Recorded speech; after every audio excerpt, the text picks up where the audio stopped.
Everyone, welcome back to my YouTube channel. ಎಲ್ಲರೂ ಹೇಗಿದ್ದೀರಾ? I hope ಎಲ್ಲರೂ ಚೆನ್ನಾಗಿದ್ದೀರಾ ಅಂತ ಅನ್ಕೊಂತೀನಿ. ನಾನು ಇವತ್ತು ವಿಡಿಯೋ ಮಾಡ್ತಿರೋ ಉದ್ದೇಶ ಏನಪ್ಪ ಅಂತಂದರೆ, ಈ ಡೇ ಇನ್ ಮೈ ಲೈಫ್, ನನ್ನ ದಿನಚರಿ, ನನ್ನ ಡೈಲಿ ರೂಟೀನ್ ಹೇಗಿರುತ್ತೆ ಅಂತ ಅಂದ್ಬಿಟ್ಟು ನಾನು ಇದರಲ್ಲಿ ತೋರಿಸ್ಕೊಡ್ತೀನಿ. ಈ ದಿನದಲ್ಲಿ ನಾನು ನಿಮ್ಗೆ ಏನೇನು ತೋರಿಸ್ಕೊಡ್ತೀನಿ ಅಂತ ಅಂದರೆ, ನಾನು ಮಾಡೋ ಫುಡ್ ರೆಸಿಪೀಸ್ ಆಗ್ಬೋದು, ನಾನು ಏನು ಮಾಡ್ಕೊತೀನಿ, ನಾನು ಏನು ತಿಂತೀನಿ, ಏನು ಕುಡಿತೀನಿ, ಅದೆಲ್ಲ ನಿಮ್ಮ ಹತ್ರ ನಾನು ಶೇರ್ ಮಾಡ್ಕೊತೀನಿ. ಹಾಗೆ ಇನ್ನೂ ಯಾರಾದರೂ ನನ್ನ ಈ ಚಾನಲ್ನ ಸಬ್ಸ್ಕ್ರೈಬ್ ಆಗಿಲ್ಲ ಅಂತಂದರೆ ಪ್ಲೀಸ್ ನನ್ನ ಚಾನಲ್ನ ಸಬ್ಸ್ಕ್ರೈಬ್ ಮಾಡ್ಕೊಳ್ಳಿ, ಮತ್ತು ಕಮೆಂಟ್ ಮಾಡಿ ಯಾವ ಥರ ವೀಡಿಯೋಸ್ ಬೇಕು ನಿಮಗೆ ನಾನೆಲ್ಲ ಕಮೆಂಟ್ ಮಾಡಿ, ನಾನು ಆ ವೀಡಿಯೋಸ್ನ ಮಾಡೋಕ್ಕೆ ಟ್ರೈ ಮಾಡ್ತೀನಿ.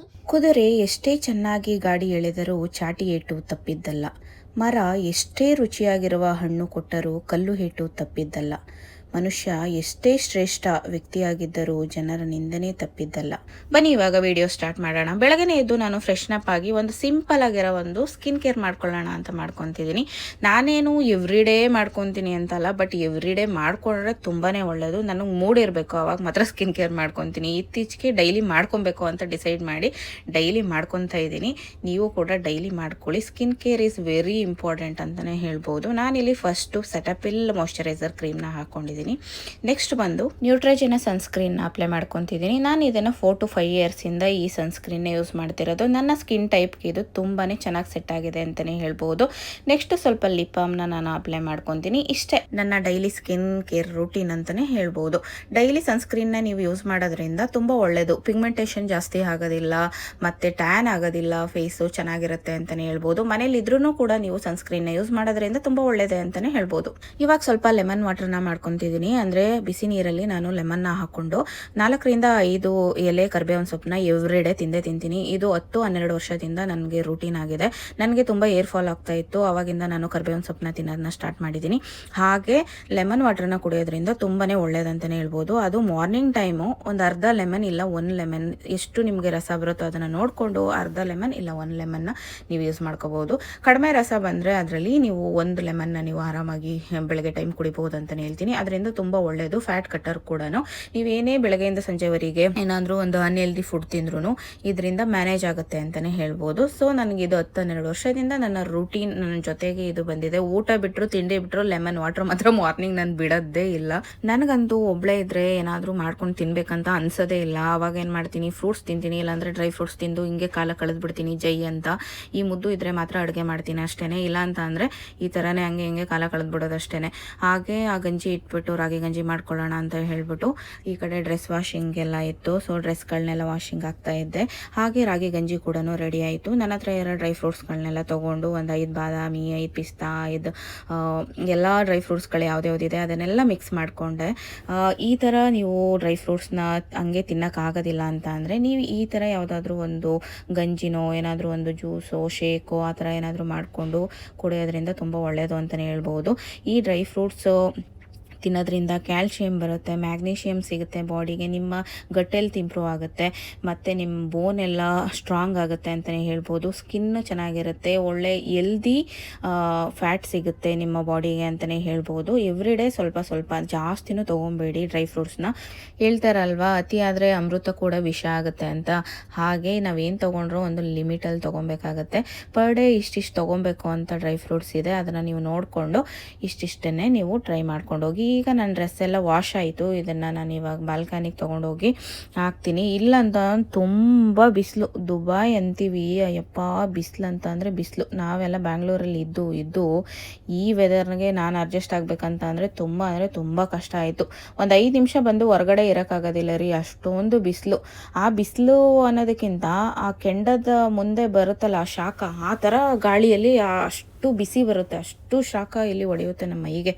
ಇಲ್ಲಂತೂ ಒಂದು ಅರ್ಧ ಗಂಟೆ ಯಾರೂ ಹೊರಗಡೆ ಕೆಲಸ ಮಾಡೋಕ್ಕಾಗೋದಿಲ್ಲ. ಅದಕ್ಕೆ ಒಂದು 12 o'clock-ಇಂದ 3-4 o'clock-ವರೆಗೆ, ಈವ್ನಿಂಗ್ 4 o'clock-ವರೆಗೆ ಇಲ್ಲಿ ಯಾರಿಗೂ ಕೆಲಸನೇ ಇರೋದಿಲ್ಲ. ಈ ಓಡಾಡಿಕೊಂಡು ಕೆಲಸ ಮಾಡ್ತಾರಲ್ವ ಅವ್ರಿಗೆ ಯಾರಿಗೂ ಕೆಲಸನೇ ಇರೋದಿಲ್ಲ. ಆಫೀಸ್ಗೆ ಹೋಗೋರಿದ್ರೆ ಬೆಳಗ್ಗೆನೇ ಹೋಗ್ಬಿಡ್ಬೋದು, ಇನ್ನು ಸಂಜೆನೇ ಅವ್ರು ಬರೋದು. ಅಲ್ಲೆಲ್ಲ ಎ ಸಿ ಇರುತ್ತೆ. ಇಲ್ಲೂ ಅಷ್ಟೇ, ಮನೆ ಒಳಗಡೆ, ಕಿಚನ್ ಒಳಗಡೆ, ಹಾಲಲ್ಲಿ ಎಲ್ಲ ಕಡೆನೂ ಎ ಸಿ ಇರುತ್ತೆ. ಸೊ ಅದರಿಂದ ನಾನು ಬಚಾವ್ ಅಂತಲೇ ಹೇಳ್ಬೋದು. ನಾನು ಅನ್ನೋದಕ್ಕಿಂತ ದುಬೈಯಲ್ಲಿ ಇರೋರು ಎಲ್ಲ ಬಚಾವು ಅಂತಲೇ ಹೇಳ್ಬೋದು. ಅಷ್ಟು ಬಿಸಿ ಇರುತ್ತೆ ಹೊರಗಡೆ. ಒಂದು 5 ರಿಂದ 10 ನಿಮಿಷ ಹಾಕಿದ್ರೆ ಸಾಕು, ಬಟ್ಟೆ ಫುಲ್ಲೆಲ್ಲ ಡ್ರೈ ಆಗಿ ರೆಡ್ ಥರ ಆಗ್ಬಿಟ್ಟಿರುತ್ತೆ. ಅಷ್ಟು ಬಿಸಿ ಇರುತ್ತೆ. ಇಲ್ಲ ಅಂತಂದ್ರು ನೋಡಿ, ಇಲ್ಲಿ ಹೊರಗಡೆ ಬರೀ ಕಾರ್ಗಳು ಮಾತ್ರ ಓಡಾಡ್ತಾ ಇರ್ತವೆ ಅಷ್ಟೇ ಇಲ್ಲಿ. ಹಾಗೆ ಇಲ್ಲ ಅಂತಂದರೆ ಯಾವುದಾದ್ರೂ ಫುಡ್ ಡೆಲಿವರಿ ಏನಾದರೂ ಮಾಡೋರು ಇರ್ತಾರಲ್ವ, ಆ ಥರದವ್ರು ಮಾತ್ರ ಓಡಾಡ್ತಿರ್ತಾರೆ ಅಷ್ಟೇ. ಅದು ಒಂದು 5ರಿಂದ 10 ನಿಮಿಷದೊಳಗಡೆ ಹಿಂಗೆ ಹೋಗಿ ಹಿಂಗೆ ಮುಗಿಸ್ಕೊಂಡ್ಬಿಡ್ತಾರೆ ಅಷ್ಟೇ. ಜಾಸ್ತಿ ಲಾಂಗಾಗಿ ಅಲ್ಲಿ ನಿಲ್ಲಕ್ಕಾಗೋದಿಲ್ಲ, ಹೊರಗಡೆ ಅಂತೂ ಏನೂ ಕೆಲಸ ಮಾಡೋಕ್ಕಾಗೋದಿಲ್ಲ. ಈಗ 2 ತಿಂಗಳಂತೂ ಫುಲ್ ಪೀಕ್ ಹೋಗುತ್ತೆ ಬಿಸಿಲು ಅಂತ ಹೇಳ್ತಾ ಇದ್ದಾರೆ. ನೋಡಬೇಕು, 50ವರೆಗೂ ಹೋಗುತ್ತೆ ಅಂತ ಹೇಳ್ತಿದ್ದಾರೆ. ಹಾಗೆ ಏನಾದರೂ ಡಿನ್ನರ್ಗೆ ಮಾಡೋಣ ಅಂತ ಹೇಳ್ಬಿಟ್ಟು ನಾನು ಇವಾಗ ಒಂದು ಹೆಲ್ದಿಯಾಗಿರೋ ಚಪಾತಿ ಮಾಡ್ಕೊಳ್ಳೋಣ ಅಂತ ಹೋಗ್ತಿದ್ದೀನಿ. ಅದಕ್ಕೆ ಬೇಕಾಗಿರೋ ಅಂಥದ್ದು ಬೀಟ್ರೂಟು. ನಾನು ಸಣ್ಣದೊಂದು ಬೀಟ್ರೂಟ್ ತೊಗೊಂಡಿದ್ದೀನಿ. ನೆಕ್ಸ್ಟು ಸ್ವಲ್ಪ ಶುಂಠಿ ಪೇಸ್ಟನ್ನು ಹಾಕೊತಿದ್ದೀನಿ. ನನ್ನ ಹತ್ರ ಪೇಸ್ಟ್ ಇತ್ತು, ಅದನ್ನು ಖಾಲಿ ಮಾಡಬೇಕಿತ್ತು, ಅದಕ್ಕೋಸ್ಕರ ಬರೀ ಪೇಸ್ಟ್ ಹಾಕ್ಕೊಂಡಿದ್ದೀನಿ. ನಿಮ್ಮ ಹತ್ರ ಶುಂಠಿ ಇದ್ದರೆ ನಾರ್ಮಲಾಗಿ ನ್ಯಾಚುರಲ್ ಶುಂಠಿನೇ ಹಾಕೊಬೋದು. 1 ಇಲ್ಲ 2 ಸಣ್ಣ ಪೀಸ್ಗಳನ್ನ ಕಟ್ ಮಾಡಿ ಹಾಕೊಂಡು ಈ ಥರ ರುಬ್ಕೊಬೋದು. ಈ ಥರ ರುಬ್ಕೊಂಡು ಒಂದು 3 ಕಪ್ಪಷ್ಟು, ನಾನೊಂದು ಚಿಕ್ಕ ಕಪ್ಪಲ್ಲಿ ಒಂದು 3 ಕಪ್ಪಷ್ಟು ನಮಗೆ ಗೋಧಿ ಹಿಟ್ಟನ್ನು ತೊಗೊಂಡಿದ್ದೀನಿ. ಅದಕ್ಕೆ ನಾನು ರುಬ್ಕೊಂಡಿರೋ ಅಂಥದ್ದು ಇದನ್ನು ಹಾಕ್ಕೊಂಡು ಚೆನ್ನಾಗಿ ಮಿಕ್ಸ್ ಮಾಡಿ ಕಲಿಸ್ಕೊತೀನಿ. ಸ್ವಲ್ಪ ನೀರನ್ನ ಕಡಿಮೆನೇ ಹಾಕ್ಕೊಳ್ಳಿ, ಇದರಲ್ಲೇ ಸ್ವಲ್ಪ ನೀರು ಥರ ಇರುತ್ತೆ. ನೀರನ್ನ ನೋಡಿಕೊಂಡು ಹಾಕ್ಕೊಂಡು ಕಲಿಸ್ಕೊಳ್ಳಿ. ಇದೊಂದು ಹೆಲ್ದಿ ಚಪಾತಿ ಅಂತಲೇ ಹೇಳ್ಬೋದು. ನೀವು ಡೈಲಿ ಬರೀ ನಾರ್ಮಲಾಗಿ ತಿಂದಿದ್ದೇ ಚಪಾತಿಗಳನ್ನ ತಿನ್ಕೊಂಡಿದ್ರೆ ಒಂಥರ ಬೋರ್ ಅನ್ನಿಸ್ತದೆ ತಿನ್ನೋಕ್ಕೆ. ಈ ಥರ ಏನಾದರೂ ಒಂದು ಡಿಫ್ರೆಂಟಾಗಿ ಮಾಡ್ಕೊಂಡು ತಿಂದರೆ ಒಂದು ಮಜಾನೂ ಬರುತ್ತೆ. ಹಾಗೆ ನಾನಿಲ್ಲಿ ಒಂದು ಸೂಪರಾಗಿರೋ ಕಾಳು ನೋಡಿ ಮೊಳಕೆ ಕಟ್ಟಿದ್ದೀನಿ. ನಾನು ಈ ಥರ ಬಟ್ಟೆಯಲ್ಲಿ ನಾನೇ ಫಸ್ಟ್ ಟೈಮ್ ಇಲ್ಲಿ ಮೊಳಕೆ ಕಟ್ಟಿರೋದು. ನನಗಂತೂ ಫುಲ್ ಖುಷಿ ಆಯಿತು. ಎಷ್ಟು ಚೆನ್ನಾಗಿ ಬಂದಿದೆ ನೋಡಿ. ನಮ್ಮ ಮಮ್ಮಿ ಹೇಳ್ಕೊಟ್ಟಿದ್ರು ಈ ಥರ ಕಟ್ಬಿಟ್ಟು ಮಾಡು ಅಂತ ಹೇಳ್ಬಿಟ್ಟು. ನಾನು ನೀರಲ್ಲಿ ಚೆನ್ನಾಗಿ ನೆನೆ ಇಟ್ಬಿಟ್ಟು ಇವತ್ತು ನೆನ್ನೆನೇ ನೈಟ್ ಕಟ್ಟಿಟ್ಟಿದ್ದೆ. ಆ್ಯಕ್ಚುಲಿ ಮೊನ್ನೆ ನೆನೆ ಇಟ್ಟಿದ್ದು. ಅದನ್ನ ಎತ್ತಿ ಈ ಥರ ನೋಡಿದ್ರೆ ಸೂಪರಾಗಿ ಮೊಳೆ ಬಂದಿತ್ತು ರೀ. ನನಗಂತೂ ತುಂಬಾ ಖುಷಿ ಆಯಿತು ಈ ಮೊಳಕೆ ಕಾಳನ್ನ ನೋಡಿಬಿಟ್ಟು. ಹಾಗೆ ಈಗ ಮೊಳಕೆ ಕಾಳ್ದು ಗಟ್ಟಿ ಸಾಂಬಾರು ಥರನೇ ಮಾಡ್ಕೊತಿದ್ದೀನಿ. ಸಾಂಬಾರು ಅಂತಲೇ ಹೇಳ್ಬೋದು, ಇಲ್ಲ ಗಟ್ಟಿಯಾಗಿ ಏನೋ ಗ್ರೇವಿ ಅಂತಲೇ ಹೇಳ್ಬೋದು. ಅದನ್ನು ಈ ಥರ ಹಾಕ್ತಾಯಿದ್ದೀನಿ. ಇದಂತೂ ಸೂಪರ್ ಸ್ಮೆಲ್ಲು. ಇದರಲ್ಲಿ ಸಾಸಿವೆ, ಬೆಳ್ಳುಳ್ಳಿ, ಈರುಳ್ಳಿ, ಕರಿಬೇವಿನ ಸೊಪ್ಪು ಎಲ್ಲ ಇನ್ನೂ ಏನೇನೋ ಹಾಕಿ ನಮ್ಮ ಅತ್ತೆ ರೆಡಿ ಮಾಡಿಕೊಟ್ಟಿರೋ ಅಂಥದ್ದು. ನೀವು ಪ್ರತಿಯೊಂದೂ ಒಂದೊಂದೇ ಹಾಕ್ಬೇಕಂತ ಏನೂ ಇಲ್ಲ. ಈ ಥರ ರೆಡಿ ಮಾಡಿ ಇಟ್ಕೊಂಡ್ಬಿಟ್ರೆ ಸಖತ್ತಾಗಿರುತ್ತೆ. ಈ ಸ್ಮೆಲ್ ಕೂಡ ಸೂಪರಾಗಿರುತ್ತೆ. ಇದ್ರ ರೆಸಿಪಿ ಬೇಕಂತಂದರೆ ನೀವು ಕಮೆಂಟ್ ಮಾಡಿ, ಇದನ್ನು ನಾನು ಕೇಳಿಕೊಂಡು ಹೇಗೆ ಮಾಡೋದು ಅನ್ನೋದನ್ನ ನಿಮಗೆ ಹೇಳ್ಕೊಡ್ತೀನಿ. ಅಷ್ಟು ಸೂಪರಾಗಿರುತ್ತೆ. ಸ್ಮೆಲ್ ಕೂಡ ಸಖತ್ತಾಗಿರುತ್ತೆ. ಎಲ್ಲ ಒಂದೊಂದ್ಸರಿ ಹಾಕೋಕ್ಕಿಂತ ಈ ಥರ 1 ಸ್ಪೂನ್ ಹಾಕ್ಬಿಟ್ರೆ ಎಲ್ಲನೂ ಮಿಕ್ಸ್ ಆಗಿರುತ್ತೆ. ಹಾಗೆ ನಾನು ಈರುಳ್ಳಿ ಹಾಕ್ಕೊತಿದ್ದೀನಿ. ಅದಾದಮೇಲೆ ಈರುಳ್ಳಿ ಎಲ್ಲ ಚೆನ್ನಾಗಿ ಬೆಂದಾದ್ಮೇಲೆ ಈ ಟೊಮೊಟೊನು ಕೂಡ ಆ್ಯಡ್ ಮಾಡಿಕೊಂಡೆ. ಇದೆಲ್ಲ ಆಗಾದ್ಮೇಲೆ ನಾನು ಇದರಲ್ಲಿ 2 ಗ್ಲಾಸ್ ನೀರು ಹಾಕ್ಕೊತೀನಿ. ನಿಮ್ಗೆ ಎಷ್ಟು ಬೇಕು ಕ್ವಾಂಟಿಟಿ ಬೇಕಂದರೆ ನೀವು ಅಷ್ಟು ಹಾಕ್ಕೊಳ್ಳಿ. ನನಗೆ 2 ಗ್ಲಾಸ್ ನೀರು ಬೇಕಿತ್ತು, ಯಾಕೆಂದರೆ ನಾನು ಸ್ವಲ್ಪ ಗಟ್ಟಿಯಾಗಿ ಮಾಡ್ತಾಯಿದ್ದೆ ಚಪಾತಿಗೆ ತಿನ್ನೋಕ್ಕೆ. ನಾನು ಇದರಲ್ಲಿ ಯಾವುದೇ ತರಕಾರಿಗಳನ್ನ ಯೂಸ್ ಮಾಡ್ತಾಯಿಲ್ಲ. ನಾನು ಬರೀ ಕಾಳಲ್ಲೇ ಸ್ವಲ್ಪ ಅದನ್ನು ಒಂದು ಗೊಜ್ಜು ಥರ ಮಾಡೋಣ ಅಂತ ಹೇಳ್ಬಿಟ್ಟು ಮಾಡ್ತಾಯಿದ್ದೆ. ನನ್ನ ಹತ್ರ ಇರೋ ಎಲ್ಲ ಮಸಾಲೆನ ಒಂದೊಂದು ಸ್ಪೂನು ಅದಕ್ಕೆ ಆ್ಯಡ್ ಮಾಡ್ಕೊತಾ ಇದ್ದೆ. ನಾನು ಮನೆಯಿಂದ ಸ್ವಲ್ಪ ಸಾಂಬಾರು ಪೌಡ್ರು ತೊಗೊಂಬಂದಿದ್ದೆ. ಅಮ್ಮ ಕೊಟ್ಟಿದ್ದರು, ಅತ್ತೆ ಕೊಟ್ಟಿದ್ದರು, ಅದೆಲ್ಲನೂ ತೊಗೊಂಬಂದಿದ್ದೆ. ನಾನು ಇದೇ ಪೌಡ್ರ್ ಹಾಕ್ತೀನಿ ಅಂತಲ್ಲ, ನನ್ನ ಹತ್ರ ಇರೋ ಎಲ್ಲ ಪೌಡ್ರೂ ಸ್ವಲ್ಪ ಮಿಕ್ಸ್ ಮಾಡಿಬಿಟ್ಟು ಮಾಡ್ತೀನಿ. ಹಾಕ್ಬಿಟ್ಟು ನೀವು ಯಾವ ಥರ ಮಾಡ್ತೀರೋ ಅಡುಗೆ ಅಂತ ಅಂದ್ಬಿಟ್ಟು ಕಮೆಂಟ್ ಮಾಡಿ. ನಾನಂತೂ ಮನೇಲಿ ಇದೇ ಥರ ಮಾಡೋದು. ಎಲ್ಲನೂ ಸ್ವಲ್ಪ ಮಿಕ್ಸ್ ಮಾಡೇ ಹಾಕೋದು ಮಸಾಲೆನ. ಯಾವುದೇ ಅಡುಗೆ ಮಾಡಲಿ ಸ್ವಲ್ಪ ಎಲ್ಲ ಮಿಕ್ಸ್ ಮಾಡ್ಬಿಟ್ಟು ಮಾಡಿದ್ರೆ ಆ ಟೇಸ್ಟೇ ಬೇರೆ ಇರುತ್ತೆ. ನನ್ನ ಫ್ರೆಂಡ್ಸ್ಗಳು ಅಷ್ಟೇ ಗೊತ್ತಾ, ನಾನು ಮಾಡುವಾಗ ನೀನು ಏನಕ್ಕೆ ಮಾಡ್ತೀಯ, ಇಷ್ಟು ಚೆನ್ನಾಗಿ ಮಾಡ್ತೀಯಲ್ಲ, ಒಂಥರ ಟೇಸ್ಟ್ ಇರುತ್ತೆ ಅಂತ. ನಾನೇನು ಟೇಸ್ಟ್ ಮಾಡೋದು ಅಲ್ಲಿ, ನನಗೆ ಬರೋದಿಲ್ಲ ಅಡುಗೆ ಮಾಡೋಕ್ಕೆ. ಆದ್ರೂ ನಾನು ಎಲ್ಲ ಥರ ಮಿಕ್ಸ್ ಮಾಡ್ತೀನಿ ಆಯಿತಾ. ಅಂದರೆ ಈ ಪೌಡ್ರುಗಳನ್ನ, ಸಾಂಬಾರು ಪೌಡ್ರು, ಗರಂ ಮಸಾಲ, ಅದು ಇದು ಎಲ್ಲ ಪೌಡ್ರುಗಳಿರುತ್ತೆ. ಅಲ್ಲೆಲ್ಲ ಸ್ವಲ್ಪ ಮಿಕ್ಸ್ ಮಾಡಿದ್ರೆ ಅದೊಂದು ಫ್ಲೇವರ್ ಚೆನ್ನಾಗಿರುತ್ತೆ ಟೇಸ್ಟು. ಅದನ್ನೊಂದು 2 ವಿಷಲ್ ಹೊಡೆಸ್ಬಿಟ್ರೆ ಸಕ್ಕತ್ತಾಗಿರುತ್ತೆ ಸಾಂಬಾರು. ಇವಾಗ ಸೈಡಲ್ಲಿ ನಾನು ಎಗ್ಗನ್ನ ಬೇಯಕ್ಕೆ ಇಟ್ಕೊತಿದ್ದೀನಿ. ಹಾಗೆಯೇ ಇವಾಗ ನಾನು ಸ್ವಲ್ಪ ಬ್ಲ್ಯಾಕ್ ಕಾಫಿ ಮಾಡ್ಕೊಂಡು ಕುಡಿಯೋಣ ಅಂತ ಅಂದ್ಬಿಟ್ಟು ಬ್ಲ್ಯಾಕ್ ಕಾಫಿ ಮಾಡ್ತಿದ್ದೀನಿ. ಯಾರ್ಯಾರಿಗೆ ಬ್ಲ್ಯಾಕ್ ಕಾಫಿ ಅಂತಂದರೆ ತುಂಬ ಇಷ್ಟ ಅವರು ನನಗೆ ಕಮೆಂಟ್ ಮಾಡ್ಬೋದು. ನನಗಂತೂ ಫೇವ್ರೇಟ್ ಅಂತಲೇ ಹೇಳ್ಬೋದು.